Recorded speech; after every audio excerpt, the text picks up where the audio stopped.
Marcus Webb was 39 years old the night his wife of 7 years stood in a room full of her colleagues and called him trash. He was quiet about money. He drove a 2017 F-150 with a dent in the passenger side door that he had never seen any reason to repair. He wore the same rotation of work boots depending on weather, and the same 3 dress shirts depending on occasion. Her friends had called him low-key Marcus for as long as she had known them, and she had let them, and he had let her. The dinner was at Patricia Denham's house in Dilworth. White tablecloths, appetizers on slate boards, the kind of gathering where people introduced themselves by company title before first name. Vanessa's colleagues filled both sides of a long table set like something from a shelter magazine. Someone asked Marcus what he actually did for work.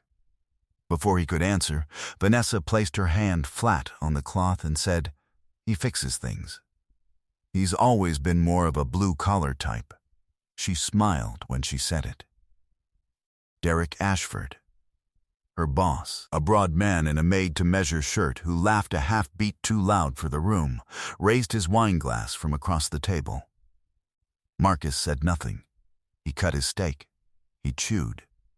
He listened to the laughter move around the table like slow water, and when it settled, he looked at his wife, and she did not look back.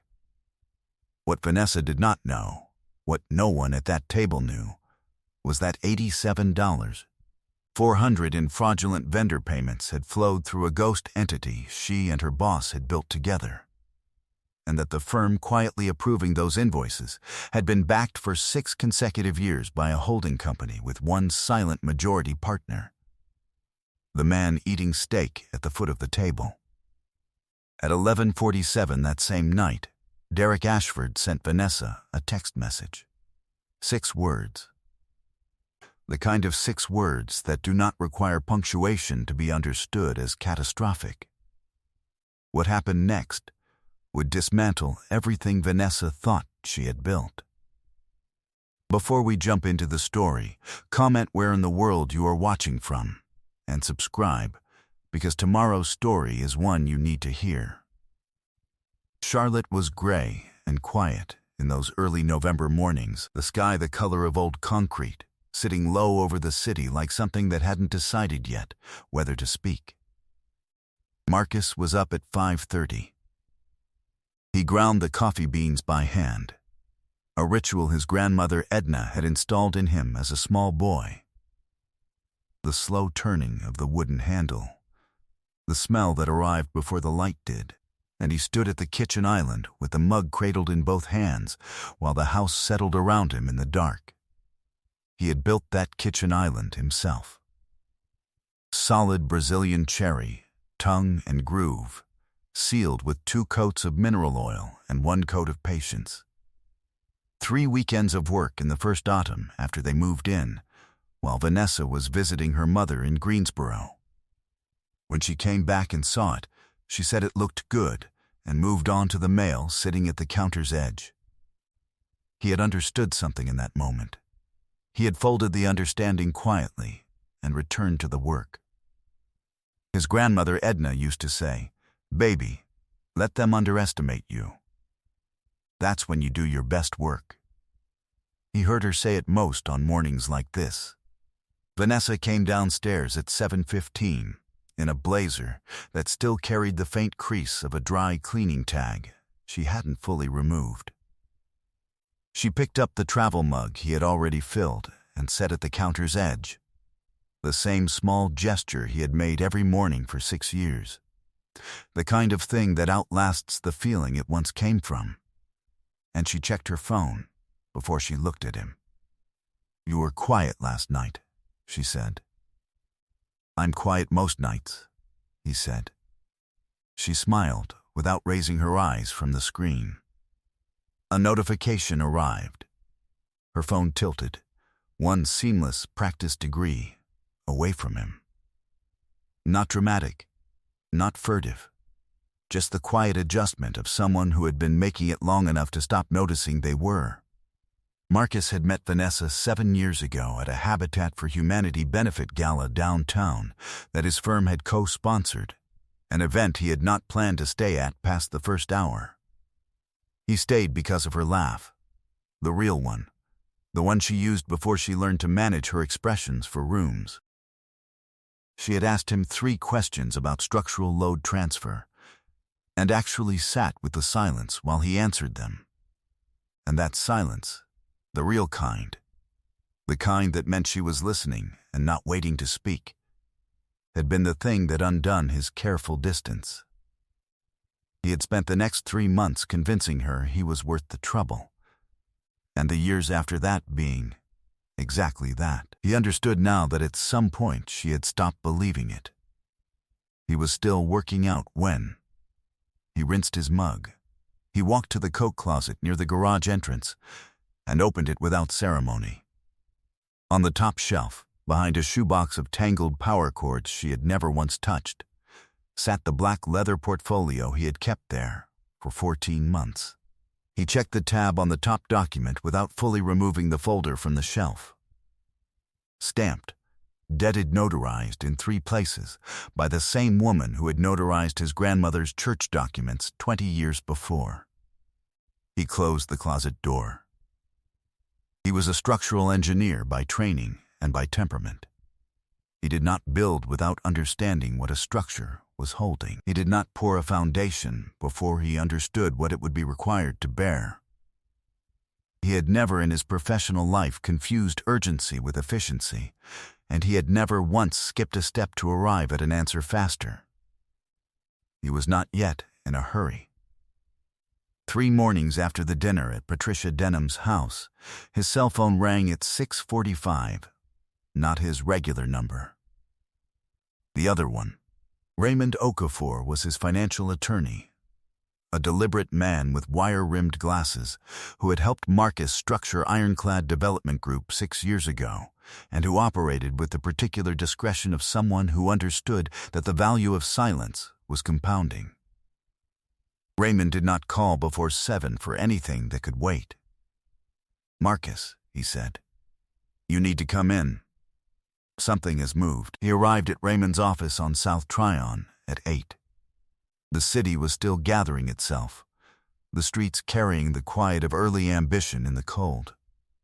Raymond was already at his desk, a single lamp lit against the gray window light, a printed spreadsheet at the center of the table between them. "Vanessa has retained a matrimonial attorney," Raymond said without opening with pleasantries. He never did. "His name is Whitfield. He specializes in marital asset division. He filed a discovery request 4 days ago through channels that landed on my desk late yesterday." Marcus picked up the spreadsheet. He read it from the top left corner the way he read blueprints, structure before detail. "Her theory is that Ironclad qualifies as a marital asset," Raymond said, "because the LLC was active during the marriage." Marcus set the paper down. "She doesn't know the formation date," he said. "No," Raymond said. "She doesn't. Ironclad Development Group had been formed 9 years ago, 13 months before Marcus met Vanessa Webb at a gala she hadn't been invited to, and attended anyway on the back of a friend's extra ticket. Every founding document bore that date. Every capital contribution had cleared before the first dinner, before the first phone call, before the 3 questions about structural load transfer that had done something irreversible to his chest. He drove home. He went to the closet. He removed the black leather portfolio from behind the power cords and carried it to the kitchen table and sat down. His hands didn't shake. He opened it methodically, the way he worked through every structural assessment, date by date, document by document. The Ironclad formation papers, the original capitalization agreement, the operating agreement signed by Raymond and notarized by his grandmother's church notary. He confirmed each date against the numbers in Raymond's spreadsheet. Then he opened his laptop. He pulled up the joint checking account. Then the joint savings. Then the home equity line. He moved backward 18 months and came forward slowly, the way you move through a building after a reported fault, deliberately, looking for what did not belong. The withdrawals were not reckless. They were surgical. Small amounts, evenly spaced. Each one designed to fall below the threshold that would trigger an alert. He recognized the method because it was the same one a dishonest materials contractor would use to skim from a build. Nothing large enough to flag. Everything consistent enough to accumulate. He ran the total. $41,260, removed from their joint accounts over 19 months in increments that had passed him completely.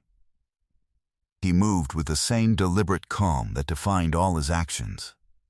He forwarded every bank statement to Raymond's encrypted server. He screenshotted the destination account numbers. He photographed the portfolio documents in sequence with his phone, timestamp running, and uploaded everything to the ironclad cloud drive. Then, he opened his messages. Vanessa had been careless the prior evening. Her phone face up on the bathroom counter when he passed in the hall, a notification still lit on the screen from a name she had not saved by name. Just a number. He had not picked up her phone. He had continued to the bedroom. But he had seen the first line of the message in the preview. He pulled up the screenshot he had taken of the preview. One image, taken with the camera held at the level of the counter, angled down. Clear enough. Derek Ashford. Sent at 11:47 p.m. the night of the Dilworth dinner. He's the silent partner. We're done. Marcus read it twice. He set the phone face down on the table. She had no idea what it meant that the man at the end of that table had already been 3 steps ahead of everything Derek Ashford had spent 6 weeks trying to quietly undo. He made one call. Not to Raymond. He called Phyllis Graves, a forensic accountant in Greensboro who had audited Ironclad twice at Raymond's recommendation, and who operated with the clinical precision of someone who had learned that numbers told the truth if you read them in the right order. "I need a full household and firm asset trace," he said. 18 months back. "I'll send you everything tonight." "How fast do you need it?" she said. "Complete," he said. "I want every thread." He hung up. He returned the portfolio to its shelf behind the power cords. He closed the closet. He heard the garage open at 6:14 and Vanessa's heels on the hardwood. "Something smells good," she said. "Should be ready in 10, he said. He did not shake the pan any harder than it needed. Phyllis called back in 4 days, not 7. They met at a coffee shop on East Boulevard on a Tuesday morning, the kind of place where the tables were spread far enough apart that nobody paid attention to other people's conversations. She arrived with a manila envelope and the expression she always wore when the numbers had built a story, a slight tightening at the corners of her eyes. Neither satisfaction nor grief, just clarity. "The 41,000 is just what left your joint accounts," she said. She opened the envelope and laid 3 pages on the table between them. "She maintains a personal account you were never on. It has been active for 26 months. She tapped the middle page. "It receives deposits from a source that is not her salary." Marcus looked at the routing information. He recognized the institution. "That's an Ashford and Bell expense account," he said. 7 vendor invoices, Phyllis said. Each submitted under a marketing subcontractor name. The subcontractor has no registered business address. The tax identification number comes back to a shell entity. She paused. Total disbursed to that entity over 26 months is $87,400. Marcus sat back. "She was billing the company she works for," he said. "Through a ghost vendor," Phyllis said. Derek Ashford's signature appears on 4 of the approval forms. He looked at the pages. He thought about the man and the maid to measure shirt raising a wine glass across a long table in Dilworth. "She didn't just plan an exit," Marcus said. "She built a funding mechanism. That is one way to describe it. Phyllis said. She slid one more document across the table, a single-page LLC filing from the North Carolina Secretary of State, filed 14 months ago. 2 listed principals. Vanessa Webb, Derek Ashford. Real Estate Holding Company, Phyllis said. Registered 2 months before the ghost vendor invoices began. Marcus read it twice. He folded it and placed it in his inside jacket pocket.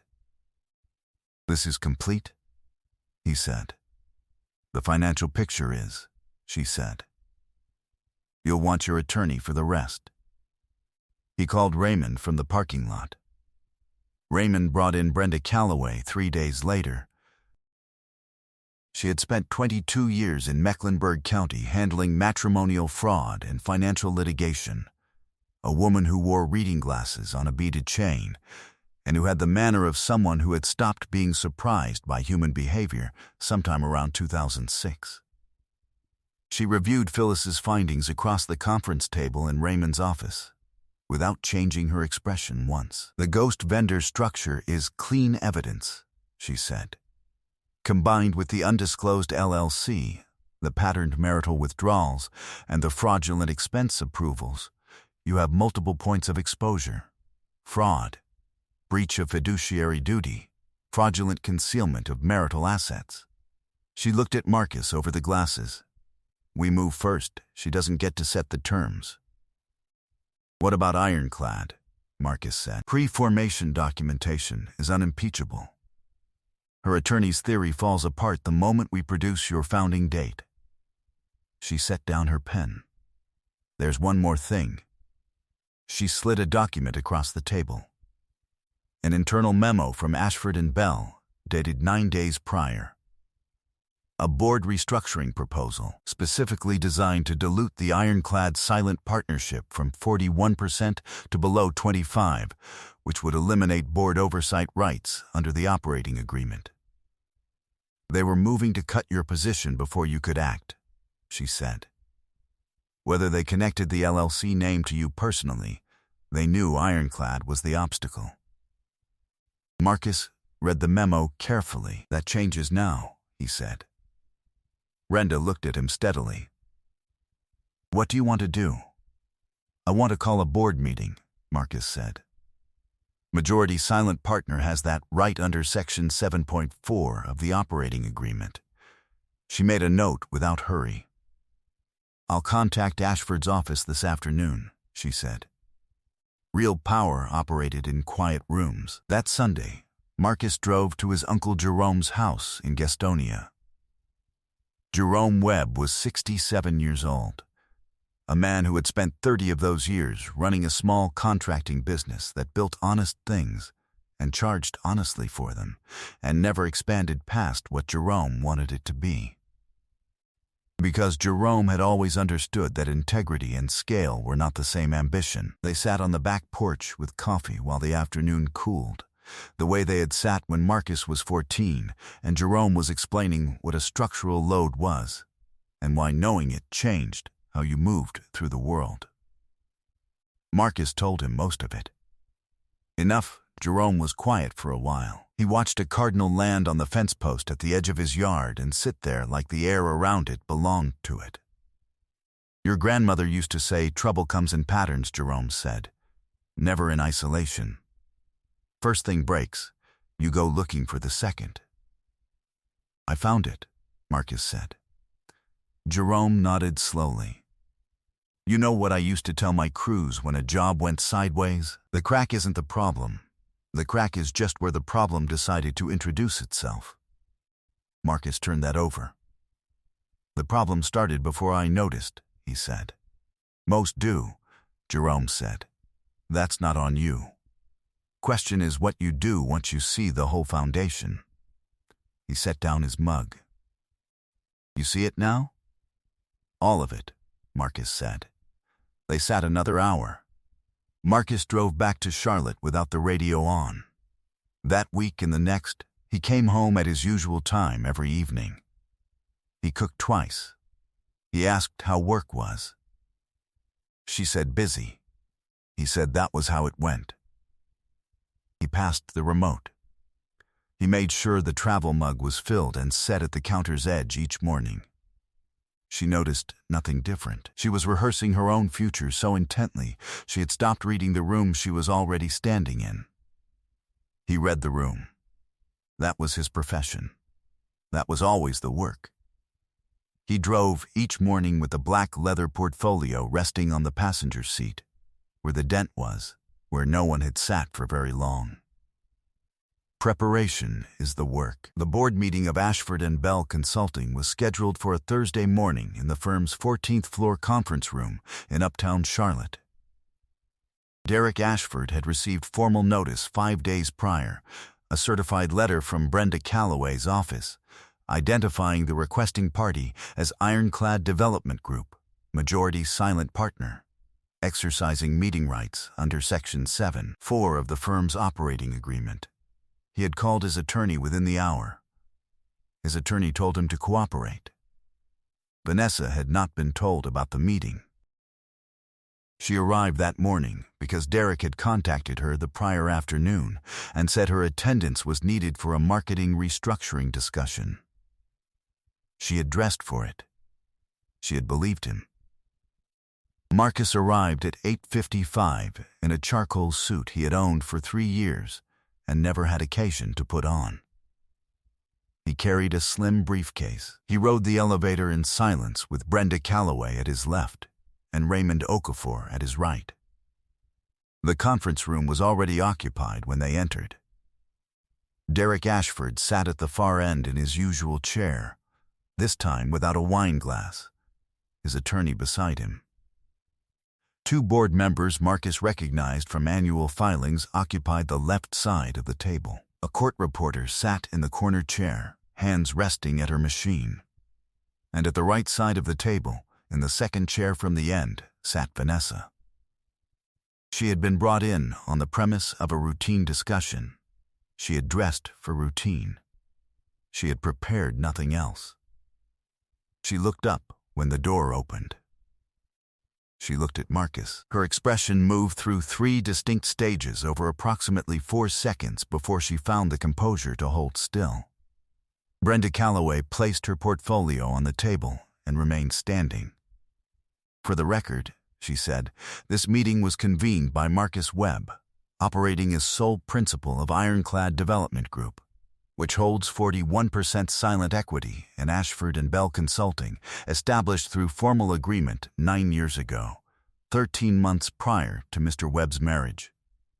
He is exercising board meeting and oversight rights under Section 7.4 of the operating agreement, which remain fully intact, as the restructuring proposal submitted 9 days ago has not received required board ratification." Derek Ashford looked at the name Webb on the folder in front of Brenda Calloway.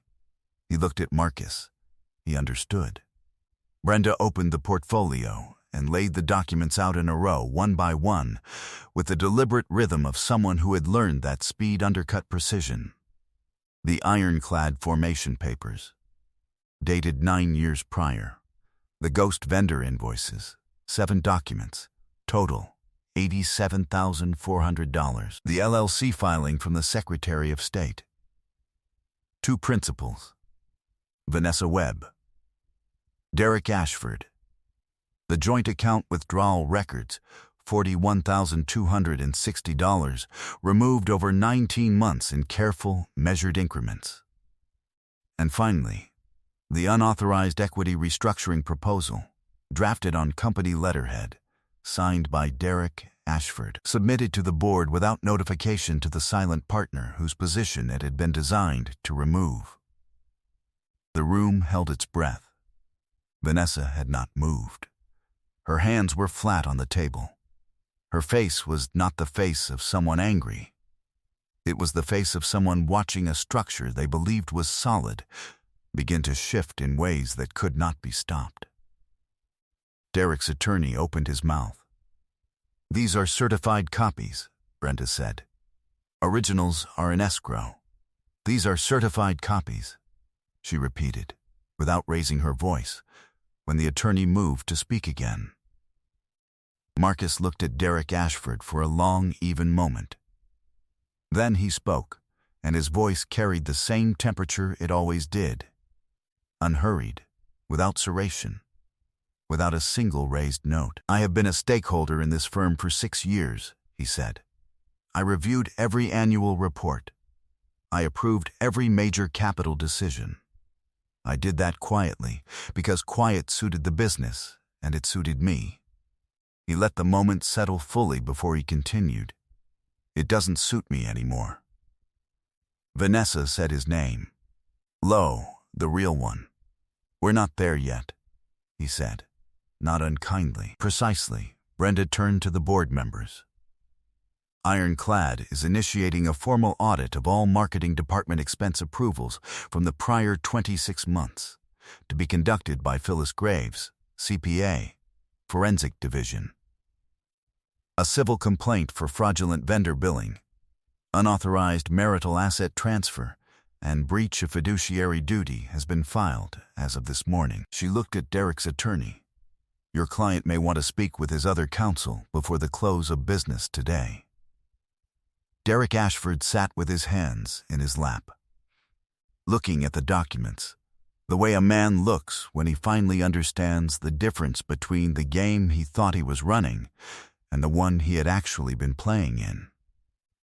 Vanessa said his name again, the way she used to say it before the dinner parties, before the wine glasses raised across candlelit tables. "Marcus." He picked up his briefcase. He buttoned his jacket. He looked at her once, not with contempt, not with any satisfaction he needed to show, with the clean, settled clarity of a man who had made a decision and was no longer rehearsing it. "You picked the wrong man to build against," he said. "I know how to build things that last." He walked to the door. He did not look back. Behind him, the documents lay in their careful rows across the conference table, mapping the precise shape of everything she had believed she was taking from him, and the precise shape of what it had actually cost her. She had no idea, not once in 7 years, that the man she had called blue collar in front of a room full of her colleagues had been the silent foundation beneath the building she walked into every morning. She had no idea at all. 11 months passed like water moving under ice. Quiet, purposeful, barely audible. Marcus bought a craftsman bungalow in Plaza Midwood, on a street with oak trees that had outlasted 3 rounds of neighbors. He spent the first month on the kitchen. White oak floors, hand-finished. The grain running toward the back window where the morning light entered at an angle he had measured before he made the offer. He planted a Japanese maple in the back corner of the yard that March and watered it himself until it knew the soil. His firm won a development contract that spring, a mixed-use build in the Noda corridor, 72 units, the kind of project that printed a name in the rooms that mattered. The Ironclad portfolio expanded to $5.1 million. Raymond sent the updated statement in a plain white envelope, the way he always had. He met Celeste at Jerome's church on a Sunday morning he had not particularly planned to attend. She was a civil engineer with the city, and she had spent 15 minutes after the service quietly analyzing the structural problem in the building's west wall without knowing anyone was listening. He introduced himself. She asked a good question. She waited for the full answer before she formed her response. He thought about calling her for 2 weeks before he did. She was at his kitchen table on a Thursday morning in October when the light came through the back window the way he had built it to, catching the grain in the white oak floor. And he thought about telling her he had laid it himself and decided there was time for that later, because time was something he had learned to trust again. Vanessa resigned from Ashford and Bell in August, 3 weeks before the civil hearing. Her access credentials were revoked the afternoon Brenda filed the complaint. Her professional network, once full of slate-board appetizers and raised glasses and introductions by company title, went quiet in the particular way professional networks go quiet when a fraud audit places someone's name at the top of the review. Derek Ashford settled before the hearing date. The terms were sealed. He was no longer affiliated with the firm that bore his name. Vanessa moved to a smaller apartment in Kannapolis. She took a position in administrative coordination at a mid-tier property management company. Her mother had stopped returning her calls by September. A woman named Kessia, who had been at the dinner in Dilworth, sent a single text in November that said only that she wished things had gone differently. There was nothing to respond to, so no one did. Marcus heard about most of this through Raymond, who heard it through professional channels with no particular curiosity. He registered it the way you register the season changing, present, real, not requiring a response. That December, on a morning when Frost still sat in the narrow yard outside the kitchen window, Marcus stood at the counter with his coffee, the same posture as always, the same held quiet, the same early hour. He was free. He was solvent. He was unbothered. Some things, he thought, were worth the patience to build right. I hope you enjoyed that one. Be sure to like the video and subscribe so you don't miss the next story. I've picked out 2 more for you that I think you'll really like.